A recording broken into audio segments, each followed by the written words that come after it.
You know how to hold it all together, but when it comes to your relationships, something's always missing. Welcome to Emotionally Wealthy, a podcast for high achievers who are ready to trade emotional disconnection for clarity, fulfillment, and relationships that are nourishing, not draining. I'm your host, Karen Conlon, licensed therapist, transformational coach, and your guide in turning insight into action. Are you ready for it? Let's do this. Welcome, everyone, once again to another episode of the Emotionally Wealthy podcast. Today, I am so excited to be joined by Dr. Peggy DeLong. Dr. DeLong is a psychologist, speaker, and an author who is widely known as the gratitude psychologist. Has written multiple books on gratitude and on intentional living, including The Grateful Day. And she has spent years translating research into easy to understand, grounded, and accessible practices that support emotional well-being, meaning, and purpose. Her work focuses on helping high-achieving women navigate midlife transitions and is also the creator of Midlife Awakening Sisterhood, which is a beautiful group coaching experience that is designed to support women who feel successful on the outside, but internally maybe feeling restless, depleted, or perhaps ready for something more aligned with the life that they want now.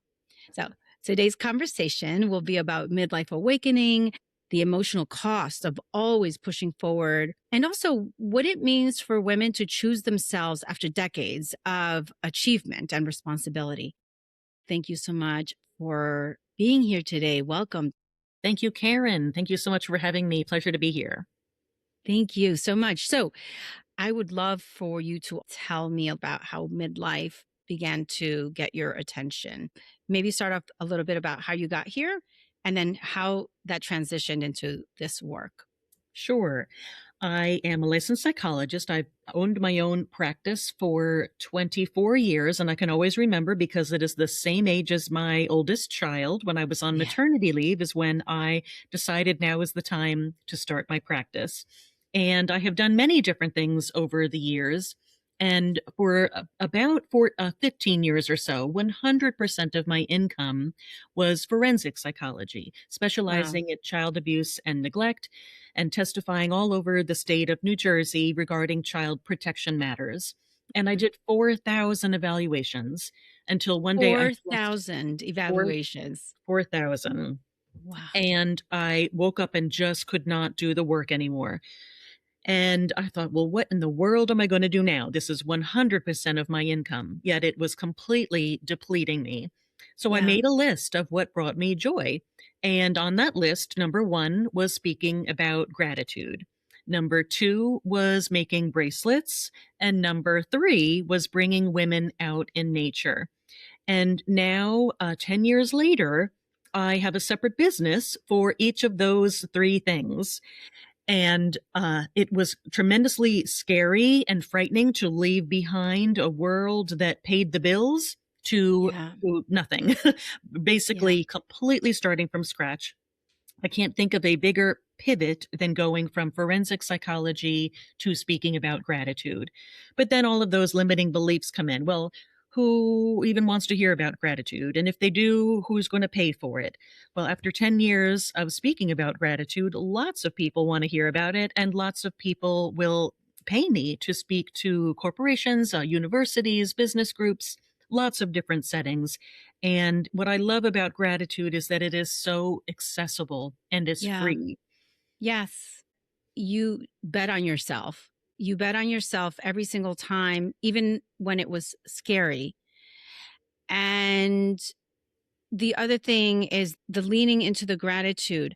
I'd like to explore that a little bit more because coming from a background where you were working in this field that was I can only assume very traumatizing, right? Experiencing what we call in the field vicarious trauma, I can imagine. It may be some bouts of burnout, I can also imagine.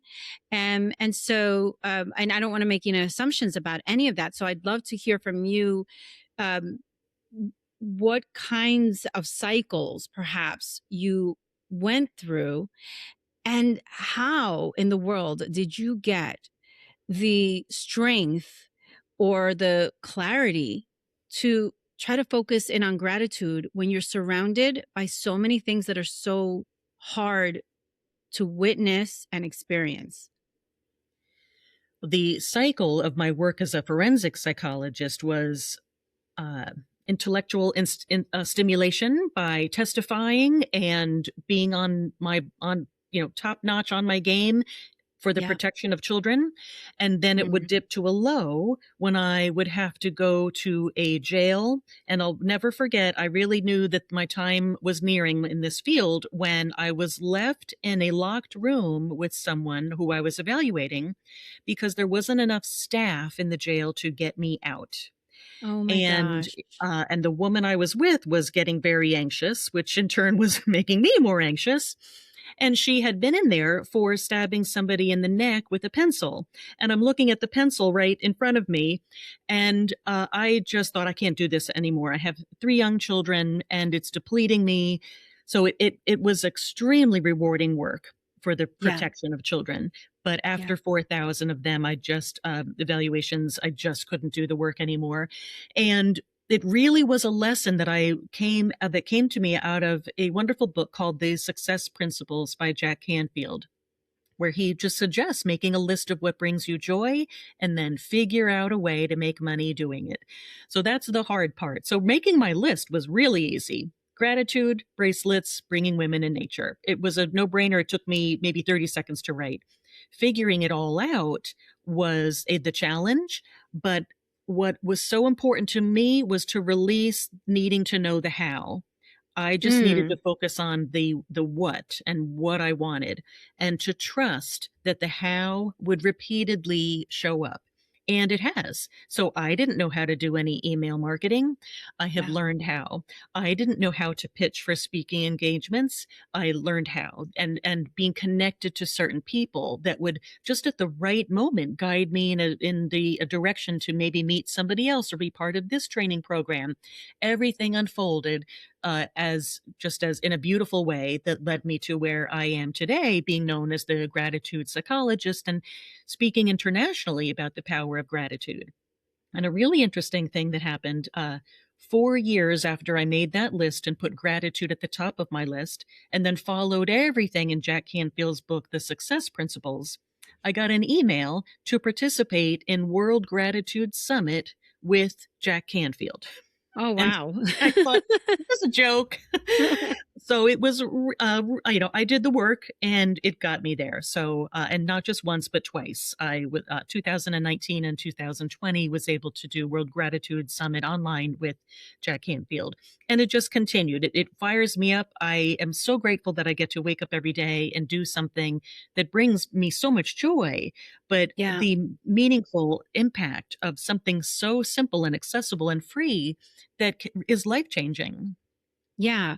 I um I always think about when I hear stories like this, I always think about this phrase that I heard once and I have taken in for myself as kind of a mantra, which is when you're ready, the universe opens up and is always working in your favor.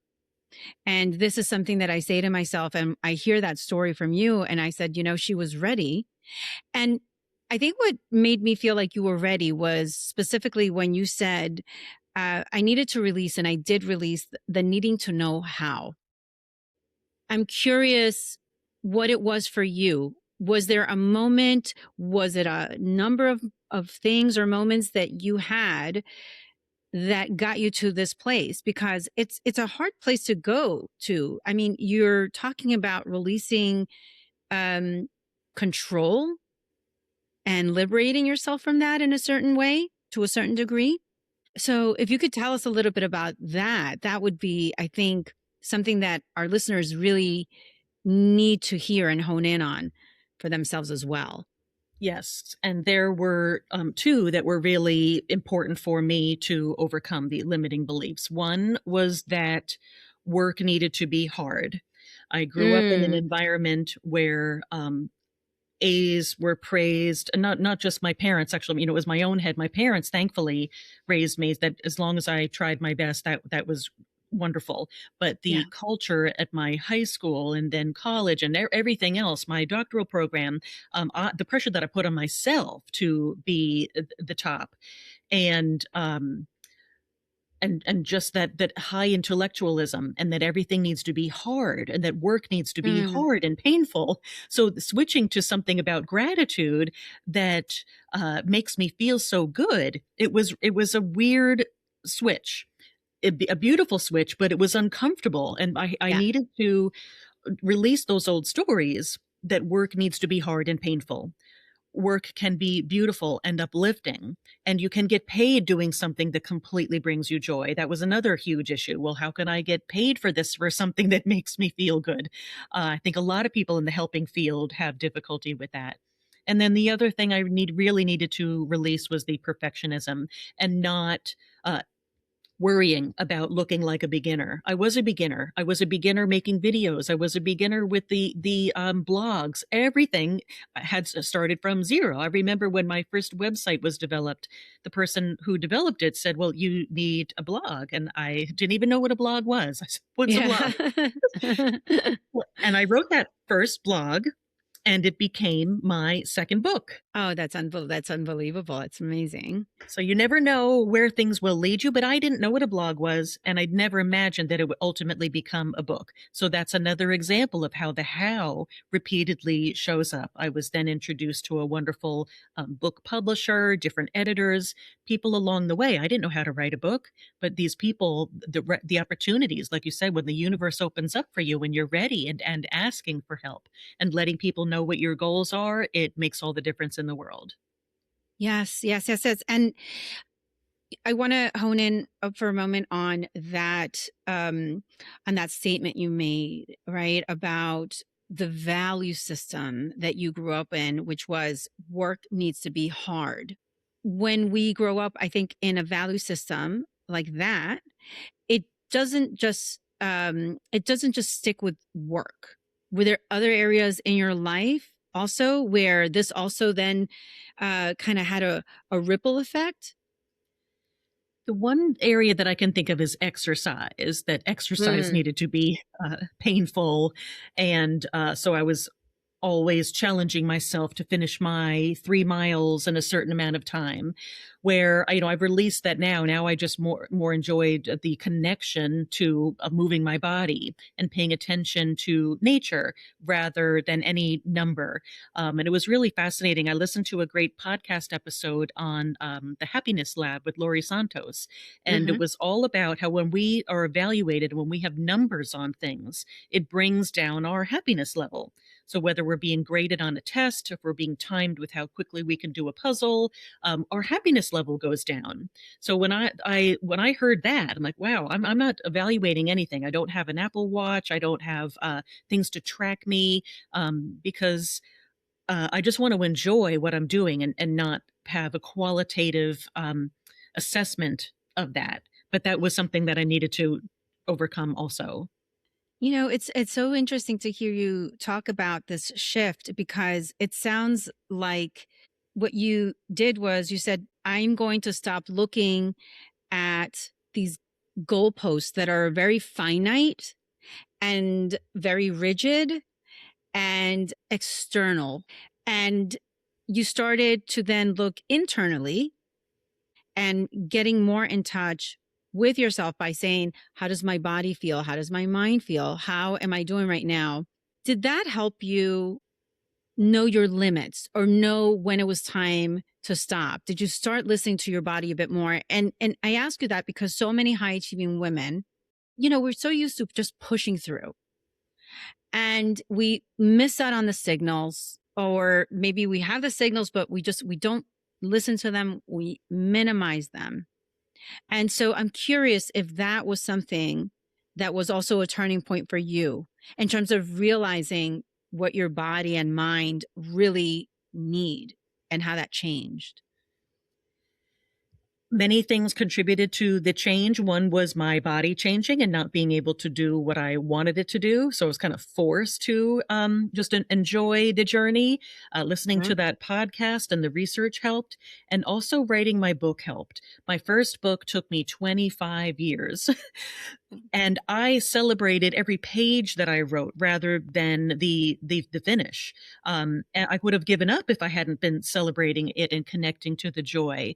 And what that really taught me was what I call combating the high achieving cycle. Women in midlife get stuck in this cycle, just like everything you mentioned. We become attached to the external outcome. We become attached to the ultimate outcome. Our self worth becomes tied to that. So when we want to slow down, we can feel like our self worth is depreciating.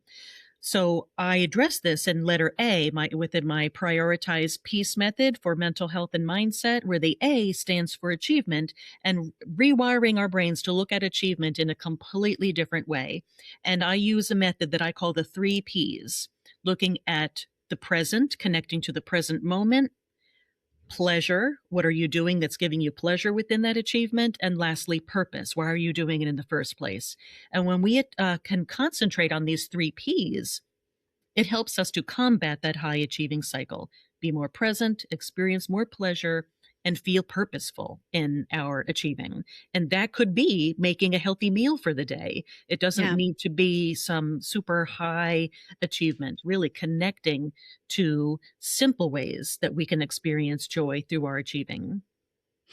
Yeah, it's celebrating the micro milestones.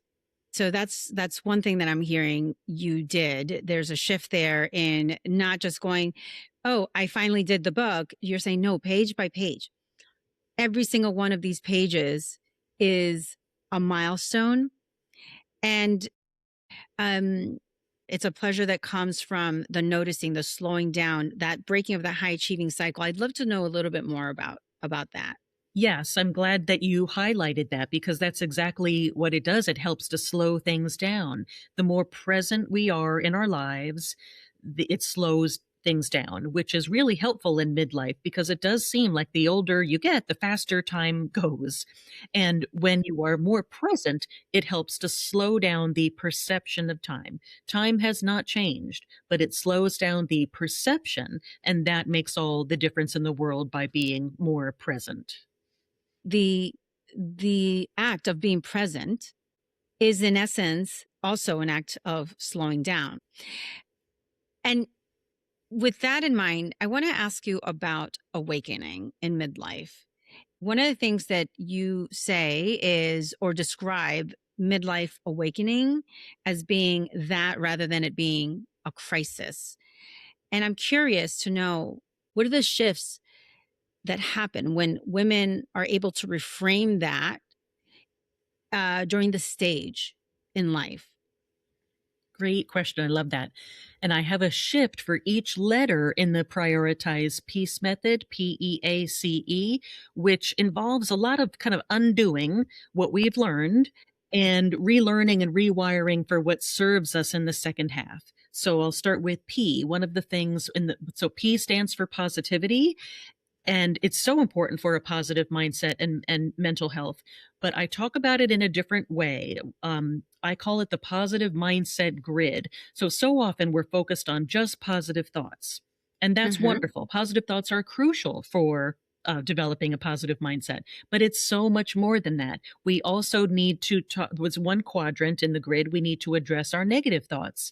Because if we don't have skills for dealing with that, then all the positivity in the world is really not going to be helpful. We need to deal with our negative thoughts.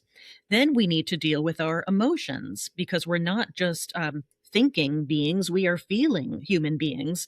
And so we need to work on methods that we know work for us in terms of elevating mood. That's one quadrant. And then the last quadrant that is so often neglected is dealing with emotional pain. And I'm purposefully avoiding calling it a negative emotion because there truly is no such thing as a negative emotion. It's Yeah. an emotion. Hmm. And so often, whether it was learned over time or someone taught us to ignore emotional pain, that's the way to well-being. And it couldn't be further from the truth. What Yeah. really helps is feeling our emotional pain. So that is a huge part of letter P, helping women to be more comfortable identifying, feeling, and processing their emotional pain, and trusting that over time it does lead to more long term well being. So that's rewiring for letter P. So rewiring for letter E is in midlife, just making adjustments that feel good with moving your body. So E is for exercise. So moving your body in new ways, trying new things that you may have never done before. And it's less about cardio and more about strength and muscle strength and feeling Right. strong. And then the A we touched upon, rewiring for how we look at achievement rather than the ultimate goal, just connecting to the joy and the process. The next letter is C for connection. And I help women recognize that all relationships matter, not just our close friends or our partner. The research shows that interacting with complete strangers throughout our day is just as impactful as our interactions with our close circle of friends.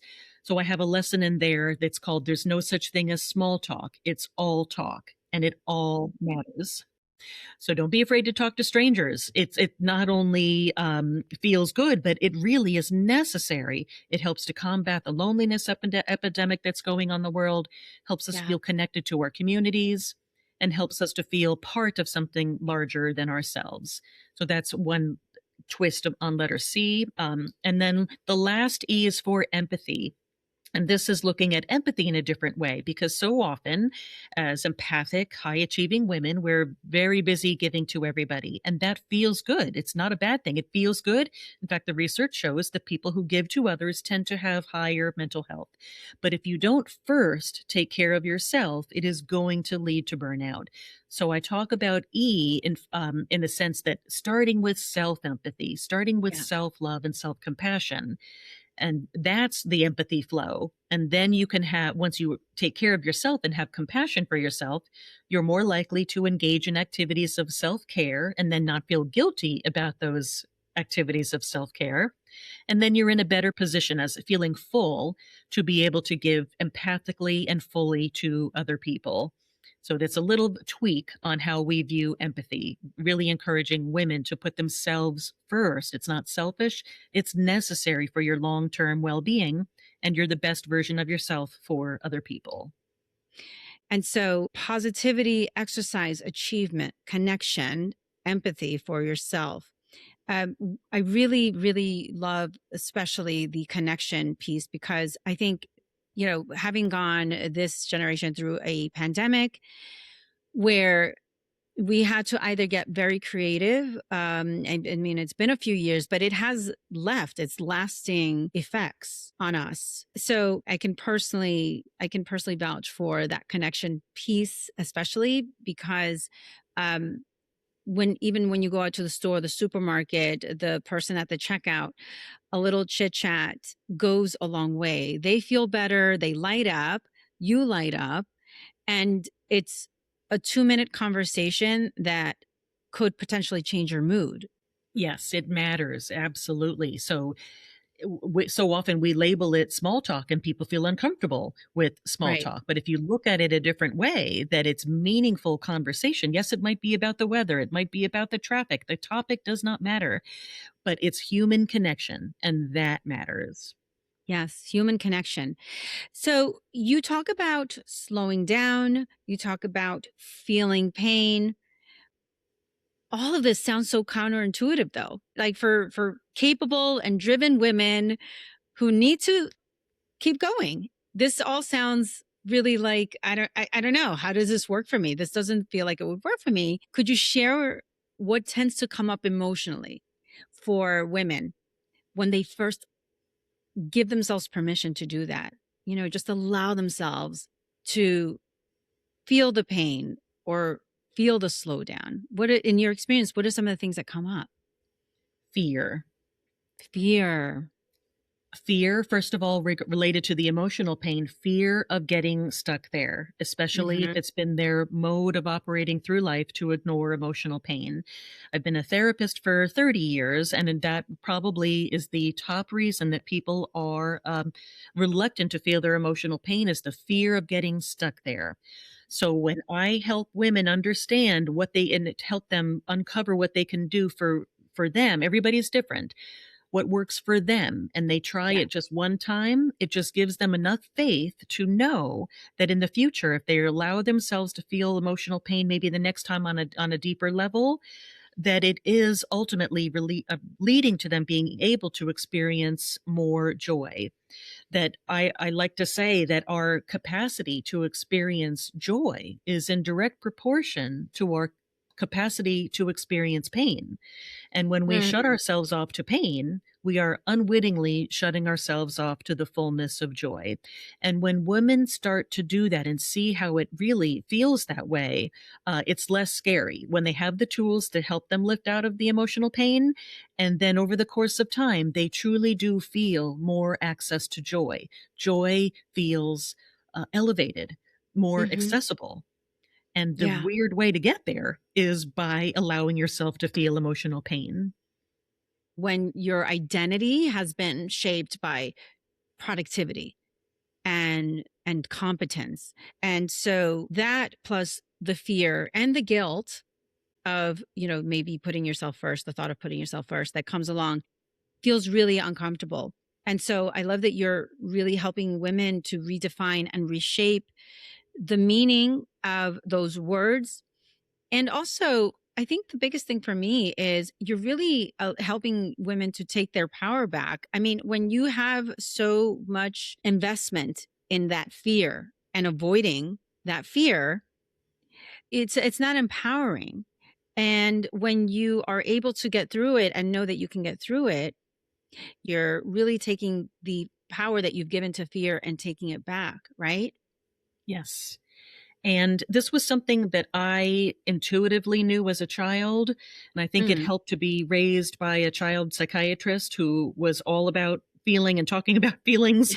And my mother was just intuitively empathic and loving.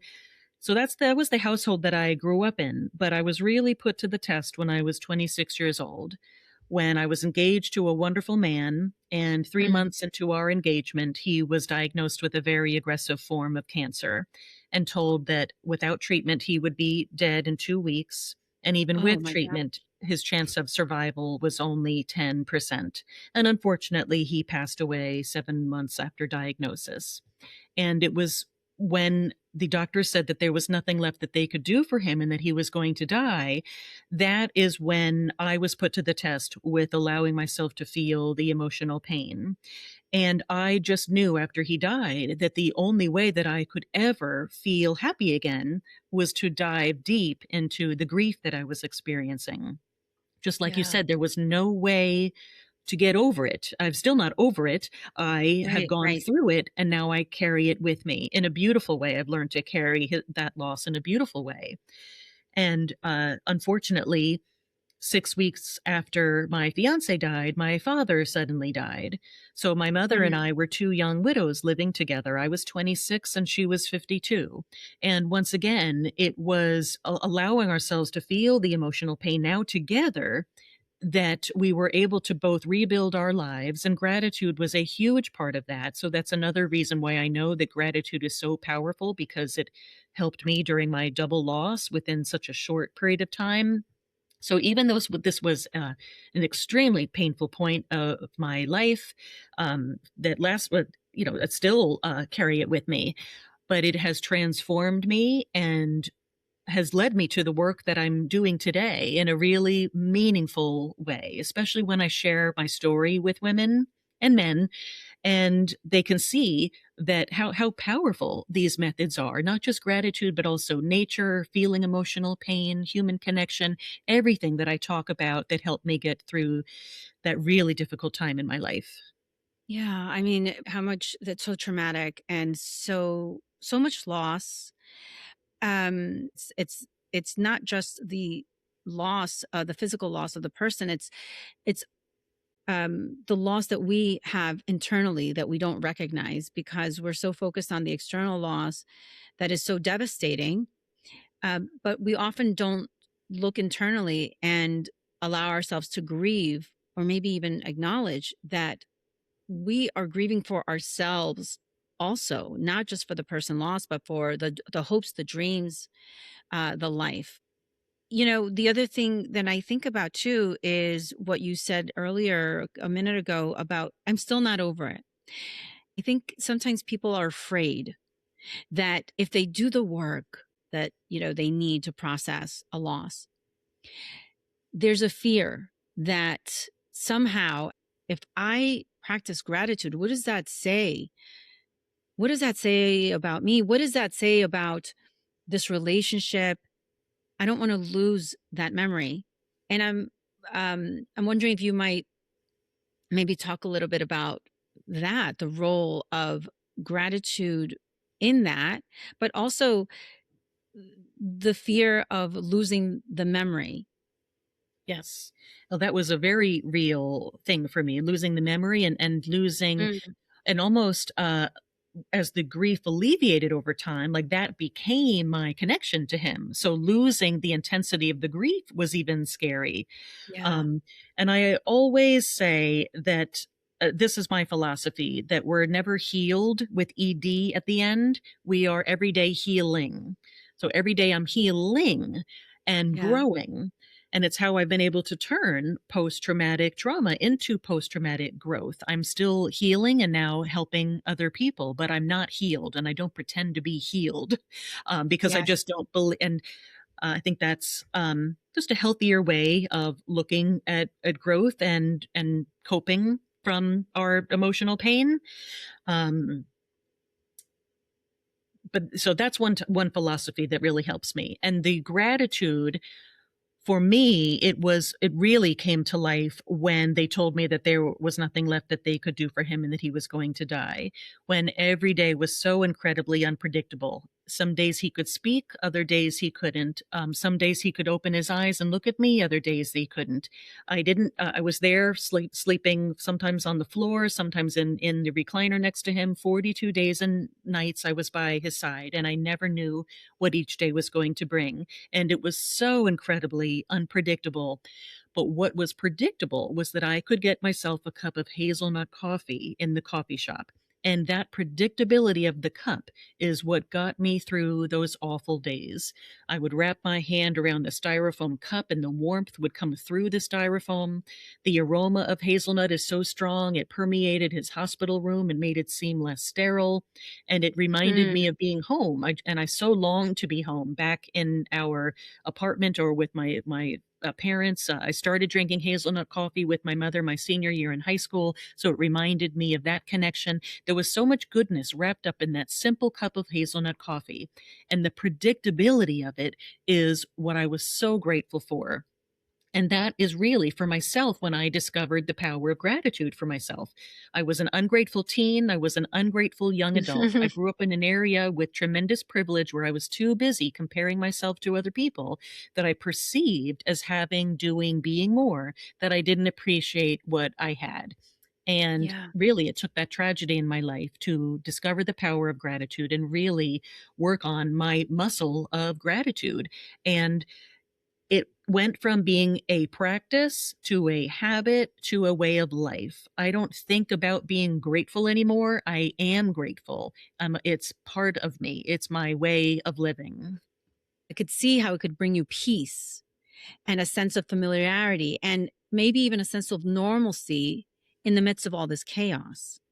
Uh, for people listening who might be able to start practicing this, can you give us guidance around that? How they might be able to start?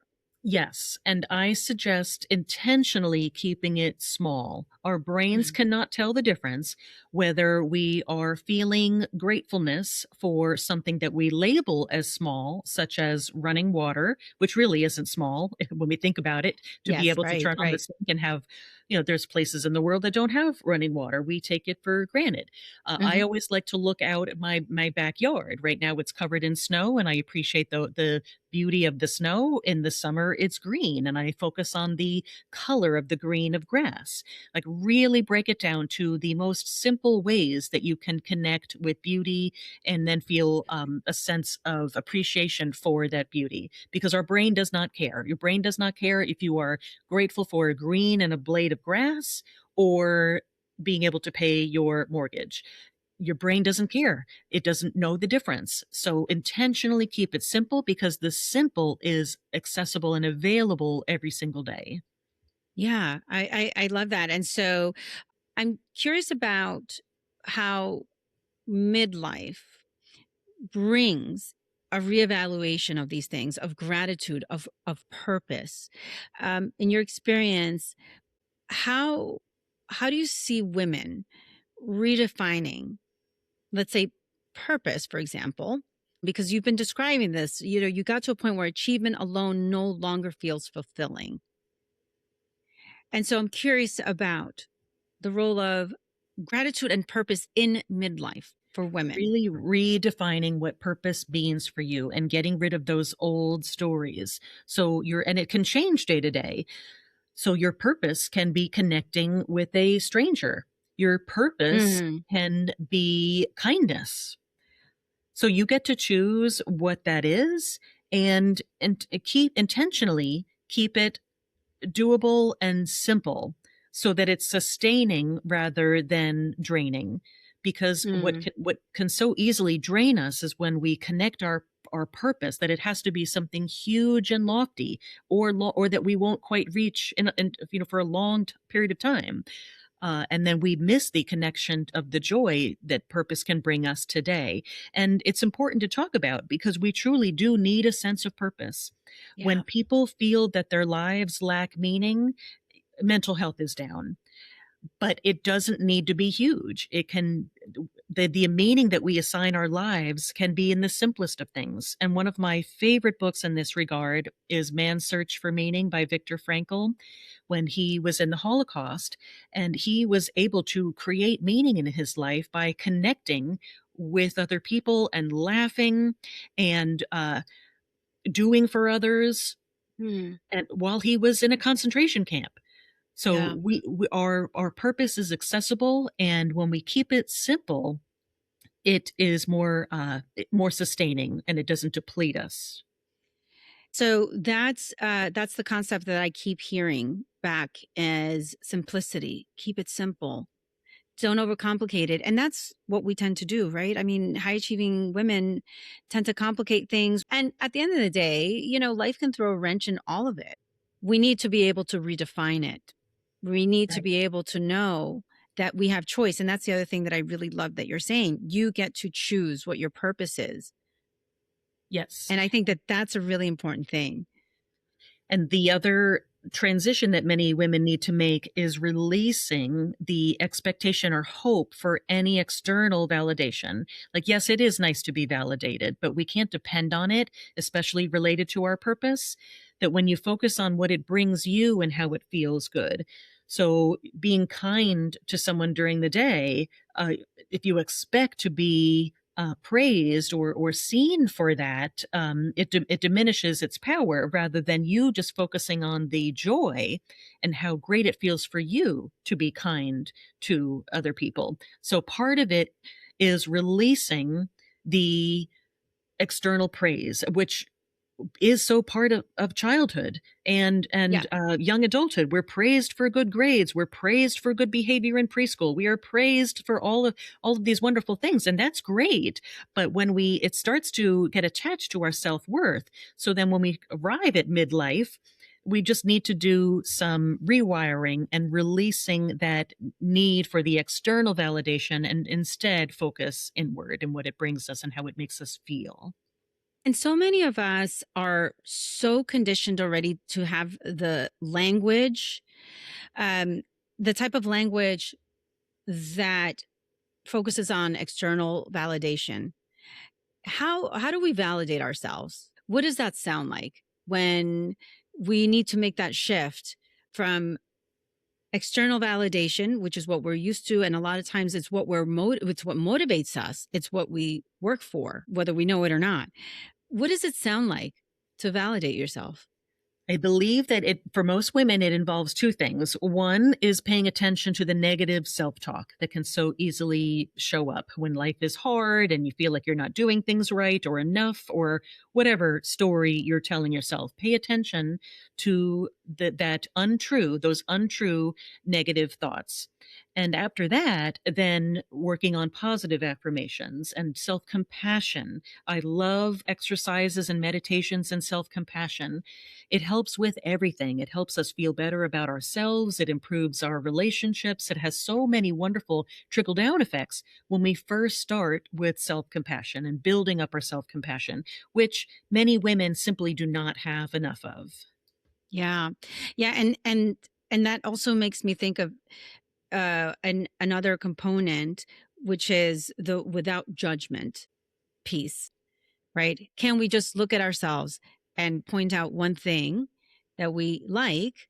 Maybe it is, quality. I'm a good friend. I'm a good, I take care of my pet really well, whatever, without judgment. I mean, that's a huge practice that I think is really hard for people, Really right? hard, including relaxing. Women often judge Yes. themselves for relaxing, and then that kind of defeats the whole purpose of what you're doing to relax and experience joy if you judge yourself for it. Yeah, so paying attention to how judgment shows up for you and the self-talk that going on in your head. Yeah. Yeah. I mean, midlife, being in it myself as well, I find that it invites honesty. And I was going to say rather than reinvention, but I think there's a little bit of both if you want there to be. And I think that's a secret sauce in this, right? Is knowing that there's an and. It doesn't have to be an or. You don't have to choose. And I think there's such freedom in Yes. that we're not often allowing ourselves to have. And it's there for us. It's there for the taking, quite literally. Yes. And within that freedom is releasing the worry about what other people think. I think it's unrealistic to expect anybody to not care. We're human beings, we're social beings that are connected to other people, that it's I think it's normal and healthy to care. We just don't Right. want that to turn into worry and then have that worry prevent us from showing up in ways that feel good for us, that are sustainable into our later years. Yeah. Yeah. You created the Midlife Awakening Sisterhood specifically for this stage of life. I'm curious what it was that you were noticing in women that made you feel like this kind of space was needed. What did you notice versus before you started it versus what you're seeing? When I first started it, it was the first time that many women were putting themselves first Mm, and immediately experiencing the emotional benefits of that. And for many, they were in a transition that allowed them to be able to do that. Sometimes that is a child leaving for college, and then you're yeah. not dealing with all of the schedules and carpools and everything. It frees up time, and sometimes that can be just the shift to allow women to be able to start focusing on themselves. But that contrast initially can feel unfamiliar and scary, and then it turns into feeling really good. It sounds like community, and the way that having community can soften transitions. Transitions can feel really prickly and difficult and scary. Yes. And it sounds to me like what you've created here is this beautiful community that softens the edges and allows for grace that if you don't have the grace for yourself, there's this community that is a resource, an abundance of resource for that, for you to take from. And I'm curious to know also when women find themselves in this community that is embracing and nurturing and open, to this midlife awakening that we all go through. I think the majority of us do at some point. What would you say is the thing that they're most relieved to finally say out loud? That's a tough one. Probably that work doesn't have to be painful. Yeah. That switch that they can, and sometimes that means leaving a career behind, like with me, leaving what I had trained in, my doctoral program, and 15 years of my professional life, completely leaving behind. It's scary, but then once you do it, it really is so incredibly freeing. But it Yeah. didn't happen overnight. It took a lot of time for me to get comfortable with my work bringing me so much joy. It sounds strange, Yeah. but it was a No, big it contrast. it does. It sounds strange and counterintuitive, and it makes me think of the sunk cost fallacy principle, where people stay, whether it's in a relationship or in a work situation or whatever it is, way longer than they should be or need to be because of the investment that they think they've put into it. Well, I went to school for this, and I put in 20 years, 10 years, 15 years. I've put in a lot of time in this relationship. Whatever it is, the story, right, that you're telling yourself. And the fallacy lies in the thought that because you've put all this time now, whether you're happy or not, like, you just have to stay the course. Right, right. And you can choose to pivot at any point. And that's one important message that I've wanted to give my children, that they're not Yeah. stuck on any path. If they have a certain major in college and then choose to do something else, that's okay. Or even my one daughter, my oldest, is heading off to medical school, and if she decides that it's not for her, that's okay. So I think Yeah. that my children witnessing my huge pivot, they experienced it financially. They were very much a part of it, and we had to talk about how the cable had to go. No, I can't buy that ice cream. Like it was really hard for a while. So they witnessed it, and then they got a happier mom. Yeah, 100%.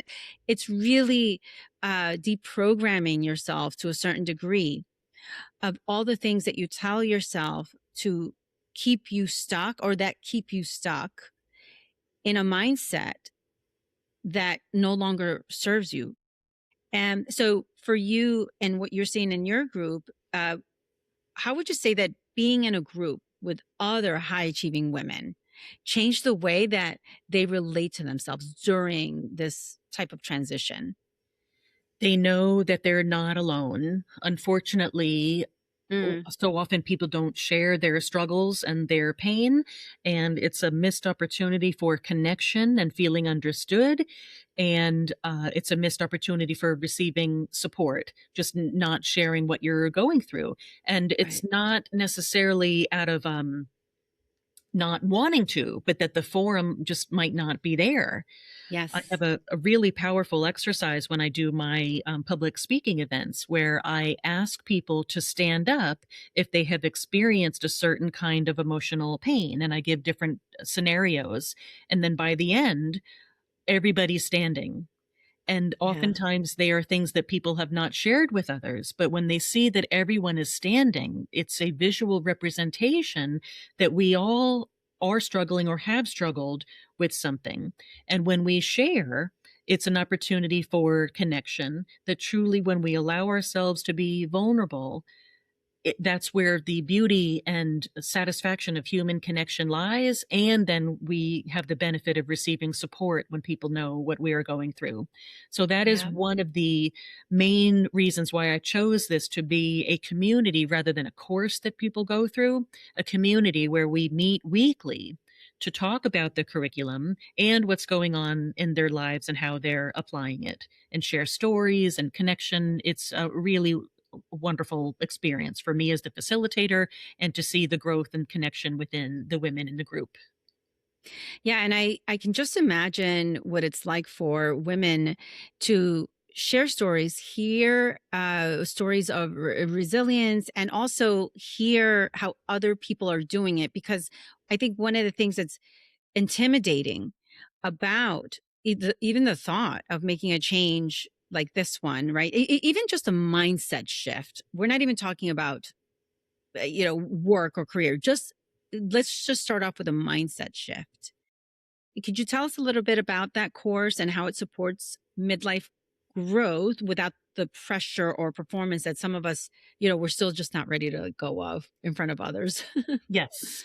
So the course really developed out of the pivots that I've made in my professional and personal life. Like what worked for me to leave forensic psychology and pivot 180 degrees to positive psychology, to transform from a grieving widow to start dating again and being married for 28 years. So it's the Yeah. things that I did to create the life that I love to wake up to. Simple ideas that are actionable. I love the law of attraction, but so much of what I see out there is wishful thinking and more cognitive. But truly, it's in the Yeah. action that we take that moves the needle.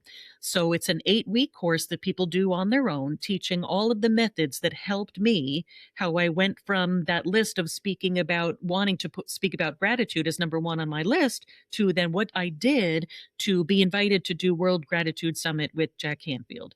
All of the methods that worked for me.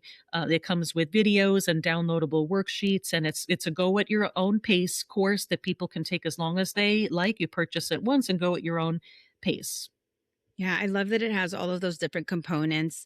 I'm a very visual learner, for example, and I love a good video. And, and then if I have a little worksheet that I feel compelled to do, I just love that it has all of these components for different learning styles. So whether in a group setting or in an individual, like an individual course, like the law of attraction, in action, what would you say women discover about themselves once they stop asking, okay, so what's next? And start asking instead, what matters now? Peace. Oh my gosh, that felt so good just to hear you say that. Peace. That makes so much sense. Well, I'd like to ask you one last question. It is a question that I ask of all of my guests. Because this is the Emotionally Wealthy podcast, I'm curious to know how you would define emotional wealth. Allowing yourself to heal and feel the full range of your emotions as a human being. That is being emotionally wealthy. Wonderful. Absolutely. And you have absolutely given us so many different uh, gold nuggets of information and tools and ways of getting yourself started on that path. So thank you so much. For anyone listening, Dr. DeLong, who would like to explore your work or connect with you, what would be the best way for them to do that? The best way would be to sign up for what I call the Grateful Day right from my website. Every day you would receive one email for 5 days, giving you one exercise in gratitude, and all five make up the Grateful Day, and all five don't take more than 5 minutes of your day. So that's drpeggydelong.com/the Grateful Day. And that will bring you to the sign up page. Just opt into that, and you will receive one email a day to put the Grateful Day into action. Okay, less than 5 minutes a day for 5 days. Is it worth your peace? I would say so. So, everyone, please head over to Dr. DeLong's website and sign up. Dr. DeLong, thank you so much for being here today and sharing your personal journeys and research and helping other women experience in midlife. Thank you so much for being here. Thank you so much for having me, Karen. I enjoyed our conversation. Me too. And thank you all for once again tuning in to the Emotionally Wealthy podcast. Thank you for showing up for yourselves. And if this episode gave you insight or clarity or perspective that you needed today, please share it with someone who might need it. And also, if you're enjoying the show, leave a review or follow it and, do all the things. And until next time, stay curious, stay connected, and stay emotionally wealthy. Oh, hey, quick reminder for you that this podcast is for informational purposes only and is not a substitute for professional advice, diagnoses, or treatment. Always consult a qualified professional with any questions you might have.